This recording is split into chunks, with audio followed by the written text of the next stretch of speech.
నమస్కారం, విశ్వాస్ న్యూస్ కి స్వాగతం. హెడ్లైన్ చూద్దాం. ప్రధానితో చంద్రబాబు భేటీ, రాష్ట్రానికి సంబంధించిన కీలక అంశాలపై చర్చ.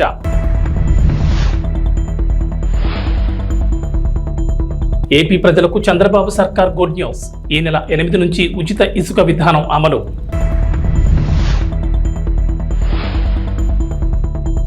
కేసీఆర్ కు మరో భారీ షాక్, కాంగ్రెస్ లోకి 6 ఎమ్మెల్సీలు. తెలంగాణకు రెయిన్ అలర్ట్, ఈ నెల 7, 8 తేదీల్లో పలు జిల్లాల్లో భారీ వర్షాలు. ఆంధ్రప్రదేశ్ ముఖ్యమంత్రి నారా చంద్రబాబు నాయుడు ఢిల్లీ పర్యటనలో బిజీగా గడిపారు. ప్రధాని నరేంద్ర మోడీ కేంద్ర మంత్రుల్ని కలిశారు. రాష్ట్రానికి సంబంధించి కీలక అంశాలను ప్రస్తావించారు. ప్రధాని మోడీతో భేటీలో ముఖ్యంగా 7 అంశాలపై చంద్రబాబు చర్చించారు. రాష్ట్రానికి స్వల్ప కాలానికి ఆర్థికంగా చేయూతనివ్వమని కోరారు. పోలవరం ప్రాజెక్టు నిర్మాణం పునఃప్రారంభానికి వెంటనే చర్యలు తీసుకోవాలని విన్నవించారు. రాజధాని అమరావతి ప్రాంతంలో ముఖ్యమైన మౌలిక వస్తువులు, ప్రభుత్వ భవనాల సముదాయం పూర్తికి సమగ్ర ఆర్థిక సాయం అందించాలని కోరారు. పారిశ్రామిక అభివృద్ధికి ప్రోత్సాహకాలు, రాష్ట్రాలకు మూలధనం వ్యయం అందించే ప్రత్యేక పథకం కింద ఆంధ్రప్రదేశ్కు అదనపు కేటాయింపులు జరిపి రోడ్లు, బ్రిడ్జిలు, సాగునీరు, తాగునీటి ప్రాజెక్టులు పూర్తయ్యేలా చూడాలన్నారు. చంద్రబాబు బుందేల్ఖండ్ ప్యాకేజ్ తరహాలో రాష్ట్రంలోని వెనుకబడిన ప్రాంతాలకు సాయం చేయాలని కోరారు. అలాగే దుగ్గరాజపట్నం పోర్ట్ పూర్తి చేసేలా రాష్ట్రానికి చేయూతను అందించాలన్నారు చంద్రబాబు. ప్రధానంగా రాష్ట్ర ఆర్థిక పరిస్థితి సరిగ్గా లేదని, వచ్చే ఆదాయం జీతాలు, పింఛన్లు, అప్పులు తీర్చడానికి కూడా సరిపోవడం లేదని కేంద్రం చేయూత ఇవ్వాలని కోరారు. మిగిలిన రాష్ట్ర సమస్యల్ని ప్రధాని దృష్టికి తీసుకెళ్లారు. ప్రధానంగా పోలవరం ప్రాజెక్టు, జలవనరులు, రోడ్లు, రాజధాని నిర్మాణాలను గత ప్రభుత్వం విస్మరించడంతో రాష్ట్రం తీవ్రంగా నష్టపోయిందన్నారు. కేంద్రం ఆర్థికంగా చేయూతనివ్వకపోతే ఈ సవాళ్ల నుంచి బయటపడడం కష్టమన్నారు ముఖ్యమంత్రి. ప్రధాని మోడీ నాయకత్వంలో ఆంధ్రప్రదేశ్ మళ్లీ బలమైన పవర్ హౌస్గా అవతరిస్తుందని తనకు పూర్తి నమ్మకం ఉందన్నారు. ఆంధ్రప్రదేశ్ ప్రభుత్వం కీలక నిర్ణయం తీసుకుంది. ఈ నెల 8 నుంచి ఉచిత ఇసుక విధానం అమలు చేయనుంది. ఉచిత ఇసుకపై గనుల శాఖ అధికారులు మార్గదర్శకాలు సిద్ధం చేశారు. సోమవారం నుంచి ఈ మార్గదర్శకాలు అమలు సిద్ధమైనట్లు తెలుస్తోంది. ఈ మేరకు ప్రభుత్వం కీలక మార్గదర్శకాలను రూపొందించింది. ఇకపై ప్రభుత్వం రూపాయి కూడా ఇసుక నుంచి తీసుకోకూడదని నిర్ణయించింది. ఇప్పటి వరకు టన్ను ఇసుకను 475 రూపాయలు చొప్పున విక్రయించగా ఇందులో కాంట్రాక్టర్ తవ్వకాలు, రవాణా ఖర్చు 100 తీసేస్తే మిగిలిన 375 రూపాయలు ప్రభుత్వానికి వచ్చేది. తాజా నిర్ణయం ప్రకారం 375 కాకుండా కేవలం 88 మాత్రమే వసూలు చేయనున్నారు. ఈ డబ్బులు కూడా స్థానిక సంస్థలకు జమ చేయనున్నారు. ఇందులో సేనరేజ్ ఛార్జ్ కింద 66 రూపాయలు టన్నుకు తీసుకుంటున్నారు. ఈ 66 రూపాయలను నేరుగా జిల్లా, మండల పరిషత్తులు, పంచాయతీలకు చేరుతుంది. 19.80 జిల్లా ఖనిజ నిధి కింద వసూలయ్యే మొత్తం రీచ్ ప్రాంత అభివృద్ధికి జిల్లా ఖాతాలోకి వెళుతుంది. 1.32 గనుల శాఖలో ఖనిజ అన్వేషణ ట్రస్ట్కు వెళ్లనుంది. గతంలో ఉన్న విధానంతో పోలిస్తే ఇసుక ప్రతి టన్నుకు 287 భారం తగ్గుతుందని అధికారులు చెబుతున్నారు. ఆంధ్రప్రదేశ్లో రేషన్ పంపిణీకి సంబంధించి పౌర సరఫరాల శాఖ మంత్రి నాదెండ్ల మనోహర్ కీలక వ్యాఖ్యలు చేశారు. గత ప్రభుత్వ హయాంలో రేషన్ మాఫియాలో ప్రధాన భాగస్వాములు ఎండియు వాహనాల నిర్వాహకులేనని ఆరోపించారు. వైఎస్ఆర్సీపీ ప్రభుత్వంలో రేషన్ డోర్ డెలివరీ పేరుతో 9,260 వాహనాలు కొనుగోలు చేసిన విషయాన్ని గుర్తు చేశారు. దీంతో పౌర సరఫరాల సంస్థకు 1,500 కోట్ల నష్టం జరిగిందన్నారు. రాష్ట్రంలో ఎండియూల ద్వారా రేషన్ పంపిణీ చేయడంపై త్వరలోనే చర్చించి ఓ నిర్ణయం తీసుకుంటామని తెలిపారు. రేషన్లో భాగంగా పేదలకు ఇచ్చే పంచదార, అంగన్వాడీలకు ఇచ్చే కందిపప్పు, నూనె ప్యాకెట్లు బరువు తక్కువగా ఉన్నట్లు గుర్తించినట్లు మంత్రి తెలిపారు.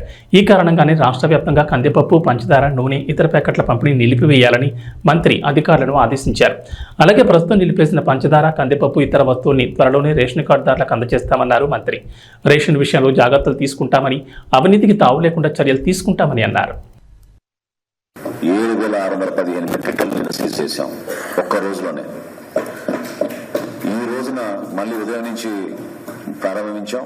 ఒక 3 చోట్ల మాకు స్పష్టంగా ఆధారాలు దొరుకుతున్నాయి.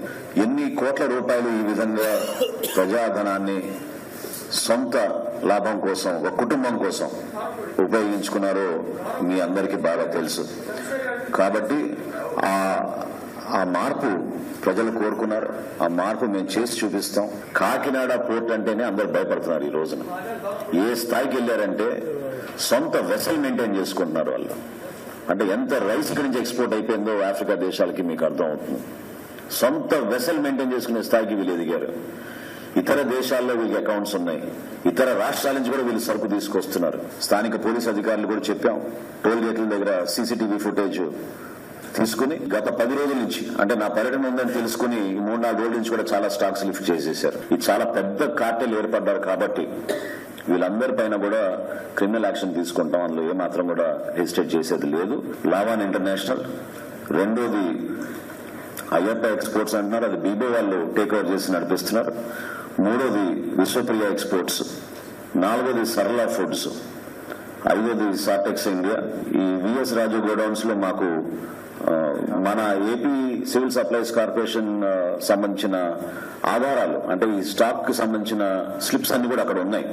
సరుకు లేదు కానీ అక్కడ గోడౌన్ లో మాకు దొరికినాయి కాబట్టి టాలీ చేసి చూస్తే 2023-24 సంబంధించిన సరుకుగా అది నిర్ధారించాం.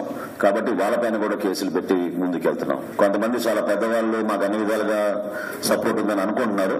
ఐఎమ్ సారీ, ఇన్ని రోజులు మీరు చేశారు, ఇప్పుడు మాత్రం జరగదు. ఖచ్చితంగా యాక్షన్ తీసుకుంటాం.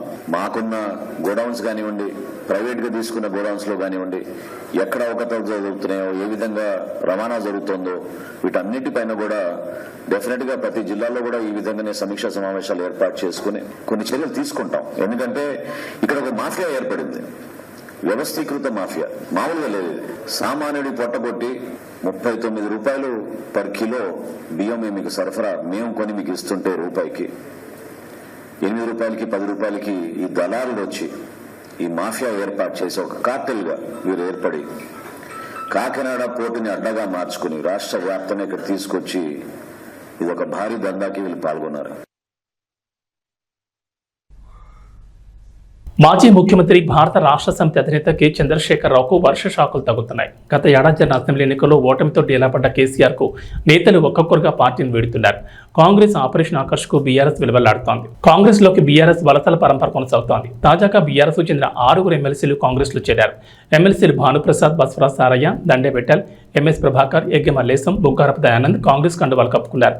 ఢిల్లీ పర్యటన ముగించుకుని ముఖ్యమంత్రి రేవంత్ రెడ్డి రాష్ట్రానికి రాగానే అర్ధరాత్రి ఆయన నివాసంలో వారంతా కాంగ్రెస్ పార్టీలో చేరడం గమనార్హం. ఈ కార్యక్రమంలో కాంగ్రెస్ వ్యవహారాల ఇన్ఛార్జ్ దీపాదాస్ మున్షి పాల్గొన్నారు. Dande Vittal Adilabad local body, Bhanuprasad Karimnagar local body, MS Prabhakar Rangareddy జిల్లా local body, Boggavarapu Dayanand governor quota, Egge Mallesham MLA quota, Baswaraj Saraiah governor కోటాలో ఎమ్మెల్సీలుగా ఎన్నికయ్యారు. శుక్రవారం అమావాస్య కావడంతో గురువారం రాత్రి వీడు కాంగ్రెస్ పార్టీలో చేరినట్టు తెలుస్తోంది. వీరి చేరికతో మండలంలో కాంగ్రెస్ బలం 12కు చేరింది. తెలంగాణ రాజకీయాల్లో ఆసక్తికర పరిణామాలు చోటు చేసుకుంటున్నాయి. బీఆర్ఎస్ పార్టీలోని కీలక నేతలు వరుసగా కాంగ్రెస్ పార్టీలకు చేరిపోతున్నారు. ఈ క్రమంలోనే బీఆర్ఎస్ పార్టీలో కీలక నేతగా వ్యవహరించిన సీనియర్ నేత కె కేశవరావు ఆ పార్టీకి గత కొంతకాలంగా దూరంగా ఉండగా నిన్న ఢిల్లీలో అధికారికంగా పార్టీ జాతీయ అధ్యక్షుడు మల్లికార్జున ఖర్గే సమక్షంలో కాంగ్రెస్ తీర్థం పుచ్చుకున్నారు. దీంతో 10 ఏళ్ల తర్వాత కేకే మళ్లీ తన సొంత గూడుకి చేరుకున్నట్లయింది. ఈ క్రమంలోనే కేకే తన రాజ్యసభ సభ్యత్వానికి కూడా రాజీనామా చేశారు. ఈ మేరకు తన రాజీనామా లేఖను Rajya Sabha chairman, vice president Jagdeep ధన్ఖడ్కు అందించారు. అయితే రాజకీయాల్లో సీనియర్గా ఎంతో అనుభవం ఉండగా బీఆర్ఎస్ పార్టీలోనూ కేసీఆర్ 10 ఏళ్ల ప్రభుత్వంలోనూ కీలకంగా వ్యవహరించారు. ప్రభుత్వం ఏ నిర్ణయం తీసుకున్నా అందులో కేకే సలహాలు, సూచనలు ఖచ్చితంగా ఉండేవి. అలాంటి వ్యక్తి కాంగ్రెస్ పార్టీలోకి రావడంతో అధికారంలో ఉన్న రేవంత్ రెడ్డి సర్కార్ ఆయనకు సముచిత స్థానం కల్పించాలని యోచిస్తోంది. ఆయనకున్న రాజకీయ పాలనాపరమైన అనుభవాలను వినియోగించుకునేందుకు గాను ప్రభుత్వ సలహాదారుగా నియమించాలని రేవంత్ రెడ్డి సర్కార్ యోచిస్తున్నట్టు తెలుస్తోంది. ఈ మేరకు అధికారికంగా ప్రకటన వెలువడాల్సింది. ఎన్నికలప్పుడు మాత్రమే రాజకీయాలని, ఆ తర్వాత పార్టీలకు అతీతంగా అభివృద్ధి కోసం పనిచేస్తామని, కేంద్రంతో సత్సంబంధాలు కొనసాగించాలనేదే తమ ఉద్దేశం అంటూ సీఎం రేవంత్ రెడ్డి తెలిపారు. సీఎం రేవంత్ రెడ్డితో పాటు డిప్యూటీ సీఎం మల్లు భట్టి విక్రమార్క తదితరులు ఢిల్లీ పర్యటనలో ఉన్నారు. ఈ పర్యటనలో భాగంగా ప్రధానమంత్రి నరేంద్ర మోడీ, హోంశాఖ మంత్రి అమిత్ షా తదితర మంత్రులతో భేటీ అయ్యారు. తెలంగాణ రాష్ట్ర ప్రయోజనాలను దృష్టిలో ఉంచుకుని విభజన చట్టంలోని పలు అపరిష్కృత సమస్యలను వెంటనే పరిష్కరించేందుకు చొరవ చూపాలని, విభజన హామీలను త్వరగా నెరవేర్చడమే కాకుండా రాష్ట్రానికి రావాల్సిన నిధులను వెంటనే విడుదల చేయాలని రేవంత్ రెడ్డి బృందం కేంద్రానికి విజ్ఞప్తులు చేసింది. ఈ మేరకు మోడీకి, అమిత్ షాకి పలు వినతి పత్రాలు సమర్పించింది. కేంద్ర పెద్దలతో భేటీ అనంతరం మీడియాకు రేవంత్ రెడ్డి బృందం సమావేశం ఏర్పాటు చేసింది. సమావేశాలకు సంబంధించిన వివరాలు మీడియాకు వివరించారు. రాష్ట్ర అభివృద్ధితో పాటు విభజన చట్టంలో ఉన్న అంశాలపై ప్రధానమంత్రి నరేంద్ర మోడీతో పాటు కేంద్ర హోంశాఖ మంత్రి అమిత్ షాను కలిసినట్లు రేవంత్ రెడ్డి తెలిపారు. అనంతరం భేటీలో కేంద్రానికి చేసిన విజ్ఞప్తులను, వివరాలను డిప్యూటీ సీఎం భట్టి విక్రమార్క మీడియాకు వివరించారు. 1, 2 కాకుండా కేంద్రానికి తెలంగాణ ప్రభుత్వం పెద్ద డిమాండ్ లిస్ట్ ఇచ్చినట్లు భట్టి తెలిపారు. గజ్వేల్ పట్టణంలో శివాజీ స్టాచ్యూ వద్ద Gajwel inspector Saida, traffic inspector Murali సిబ్బందితో కలిసి విస్తృతంగా వాహనాల తనిఖీలు చేస్తూ డ్రంక్ అండ్ డ్రైవ్ టెస్టులు నిర్వహించారు. ఈ సందర్భంగా ఇన్స్పెక్టర్ సాయిదా మాట్లాడుతూ మద్యం సేవించి వాహనాలు నడపొద్దని సూచించారు. రోడ్డు నిబంధనలు, ట్రాఫిక్ నిబంధనలు పాటించి వాహనాలు నడిపి క్షేమంగా గమ్యస్థానాలకు చేరుకోవాలన్నారు. మద్యం సేవించి వాహనాలు నడపొద్దని, మోటార్ సైకిల్ వాహనదారులు తప్పకుండా హెల్మెట్ ధరించాలని, ప్రమాదాల నివారణ కృషి చేయాలని తెలిపారు. మోటార్ సైకిల్ వాహనదారులు తప్పకుండా హెల్మెట్ ధరించాలని, ప్రమాదాల నివారణ కృషి చేయాలని తెలిపారు.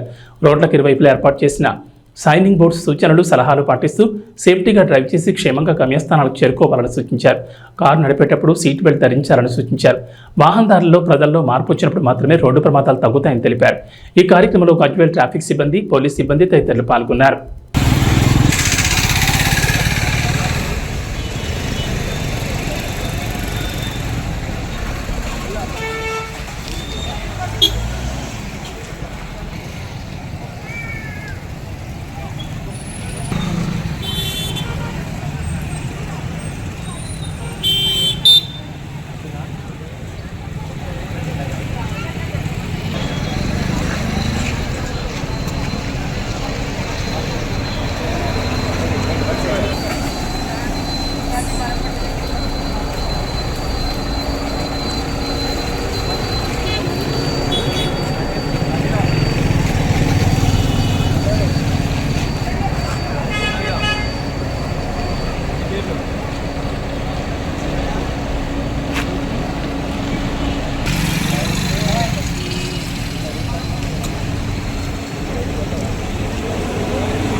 డోన్పట్నంలో ఎమ్మెల్యే కోట్ల సూర్యప్రకాష్ రెడ్డి పట్టణంలో వందపడకల ఏరియా ఆసుపత్రిని మరియు అంబేద్కర్ బీసీ గురుకుల పాఠశాలను తనిఖీ చేశారు.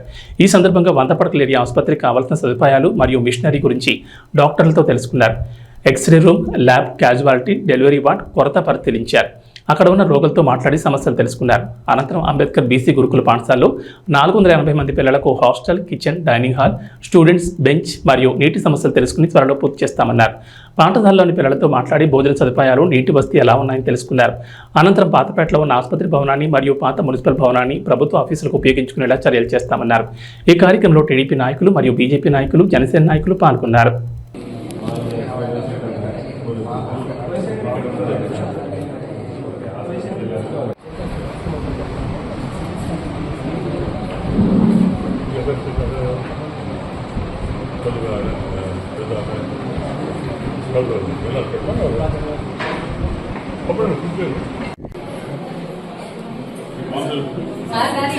పచ్చడి ఇస్తాం సార్. ఒకసారి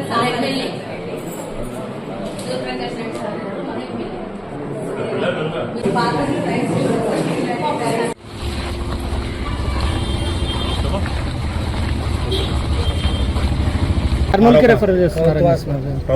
ప్రైవేట్ హాస్పిటల్ ఇక్కడ నుంచి రెఫర్ చేస్తున్నారని ఆరోపణ, రోగుల ఆరోపణ. అదే దానికి కనుక్కుందాం. వంట డీటెయిల్స్ కనుక్కోవాలి. ఇప్పుడు మీరు దాకా ఇప్పుడు రేపే మేమంతా కూర్చొని మాట్లాడతారు. ఎందువల్ల రెఫర్ చేస్తున్నారు? షార్ట్ ఆఫ్ ఎక్విప్మెంటా, లేకపోతే షార్ట్ ఆఫ్ డాక్టర్సా, లేకపోతే రకరకాల అదే బెడ్ హాస్పిటల్గా బెడ్స్ రాలేదు. వాళ్ళ మినిమం ఫెసిలిటీస్ కావాలి. ఆపరేషన్ చేయాలా, లేకపోతే పేషెంట్స్ చూడాలంటే మినిమం ఫెసిలిటీస్ కావాలి. వాటర్ కానివ్వండి, రకరకాల పరిస్థితులు ఇవన్నీ లేవుతాయి. వాళ్ళు చెప్తారు ఇంకా కంప్లీట్ కాలేదు, ఓన్లీ ఫస్ట్ ఫ్లోర్ కంప్లీట్ అయింది, సెకండ్ ఫ్లోర్ కంప్లీట్ కాలేదు. వాళ్ళు ఇబ్బందులు అనుకున్నాయి. అవన్నీ కూడా డిస్కస్ చేసుకొని ఏం చేస్తే బాగుంటుంది, తొందరగా ప్రజలకు అందుబాటులో వచ్చే మార్గం చేయాలి. ఒకసారి మళ్ళీ డాక్టర్ వాళ్ళతో మీటండి, కన్సల్ట్ ఆఫీసర్స్ మాట్లాడి మాట్లాడి ఎందువల్ల డిలే అయింది, వాట్ ఆర్ రీజన్స్ కనుక్కొని తొందరలోనే స్టాఫ్ రిక్రూట్ చేసుకుంటూ మన స్టార్టెడ్ డాక్టర్ ఎందుకు రావట్లేదు డాక్టర్స్ సమ్ రీజన్స్ ఉంటాయి కనుకొని దాన్ని మనం రీప్లేస్ చేస్తారు. డాక్టర్ అయిపోతే కొందరు వేరే డాక్టర్ వేసి ఇబ్బంది లేకుండా చూస్తే ప్రయత్నం చేస్తాం. సో నేను సుమారు ఎప్పుడైనా మంచి డిస్కస్ చేసి వాళ్ళ ప్రాబ్లం డాక్టర్ చెప్పాను. నేను వాళ్ళ ప్రాబ్లమ్స్ ఏంటి, వాళ్ళ ఏమేమి తక్కువనే వాళ్ళ స్టాఫ్ కానివ్వండి, నిజంగా మామూలుగా ఇన్పేషెంట్స్ ఫుడ్ సిస్టమ్ కానివ్వండి, రకరకాల సమస్యలు కొన్ని డిస్కస్ చేసి దాన్ని తొందరగా మాట్లాడి తొందరగా 1 వస్తాన్ని కంప్లీట్ చేసి ప్రజలకు అందుబాటులో వస్తారు ప్రయత్నం చేస్తాం. అల్లూరు సీతారామరాజు ఒక పోరాట స్ఫూర్తి అని, వారి ధైర్య సాహసాలు యువతకు ఆదర్శనీయమని జిల్లా కలెక్టర్ పి రంజిత్ పాషా కొనియాడారు. అల్లూరు సీతారామరాజు 126వ జయంతి సందర్భంగా కలెక్టరేట్ కాన్ఫరెన్స్ హాల్లో జిల్లా గిరిజన సంక్షేమ శాఖ ఆధ్వర్యంలో అల్లూరు సీతారామరాజు చిత్రపటానికి జిల్లా కలెక్టర్ పూలమాలలు వేసి ఘనంగా నివాళులర్పించారు. ఈ సందర్భంగా జిల్లా కలెక్టర్ మాట్లాడుతూ భారత స్వాతంత్ర చరిత్రలో అల్లూరు సీతారామరాజు ఒక మహోజ్వల శక్తి అని, ఆయన జరిపిన పోరాటం స్వాతంత్రోద్యమంలో ఒక ప్రత్యేక అధ్యాయం అన్నారు. స్వాతంత్రోద్యమంలో పాల్గొని తనకంటూ ఒక ప్రత్యేక స్థానాన్ని చాటుకున్న విప్లవ వీరుడన్నారు. మన్యం వీరుడు అల్లూరు సీతారామరాజు స్ఫూర్తితో ప్రతి ఒక్కరూ సామాజిక బాధ్యత కలిగి ఉండాలన్నారు. అల్లూరు సీతారామరాజును ఆదర్శంగా తీసుకుని దేశ సమాజ సేవలో ప్రతి ఒక్కరూ భాగస్వాములు కావాలన్నారు. అల్లూరు సీతారామరాజు చరిత్రను విద్యార్థులంతా తప్పకుండా తెలుసుకోవాలని, అల్లూరి స్ఫూర్తిని ఆదర్శంగా తీసుకుని నిస్సహాయ స్థితిలో ఉన్న వారిని ఆదుకోవాలని కోరారు. అల్లూరు సీతారామరాజు 1897 సంవత్సరంలో జన్మించి కేవలం 27 ఏళ్లు మాత్రమే జీవించి సమాజం కోసం ప్రాణాలు అర్పించారని తెలిపారు. ఆయన మరణించి 100 సంవత్సరాలు గడుస్తున్నా ఇప్పటికీ స్మరించుకుంటున్నామని, దేశం కోసం, అడవి బిడ్డల సంక్షేమం కోసం పోరాడిన వ్యక్తి అల్లూరి సీతారామరాజు అన్నారు. అప్పట్లో బ్రిటిష్ వారు మన్యంలో ఉన్న గిరిజనులను ఎన్నో ఇబ్బందులు గురిచేసేవారని, అడవిలో ఉండే ఉత్పత్తులు సేకరించి అమ్ముకునే వారిపై దమనకాండ చేస్తుండగా బ్రిటిష్ వారిపై వివిధ రకాలుగా పోరాడి వారికి విముక్తి కల్పించిన వ్యక్తి అల్లూరి సీతారామరాజు అన్నారు. ఆయన పోరాటాన్ని స్ఫూర్తిగా తీసుకుని దేశ యువత ముందుకు సాగాలని కలెక్టర్ అన్నారు. ఉద్యోగ పర్వంలో ఏజెన్సీ ప్రాంతంలో సేవ చేసే సౌభాగ్యం తనకు కలిగిందని కలెక్టర్ తెలిపారు. జోహార్ అల్లూరి సీతారామరాజు, జోహార్ అల్లూరి సీతారామరాజు, పాకిస్తాన్ అల్లూరి సీతారామరాజు ఆశయాలను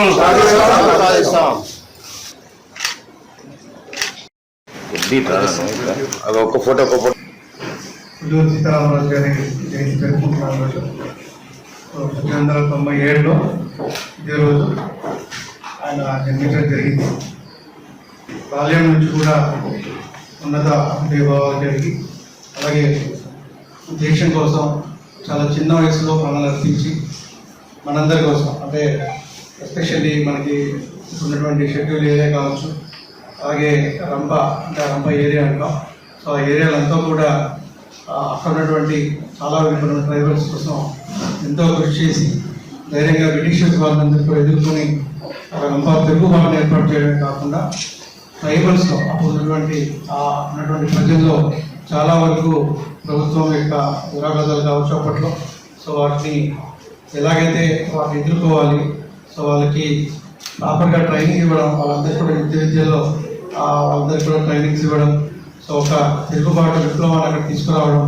సో దాని ద్వారా మీకు తెలుసు ఆ ఫర్దర్ స్టెప్స్ ఎలా జరిగాయో మనకి నేషనల్ మూమెంట్లో.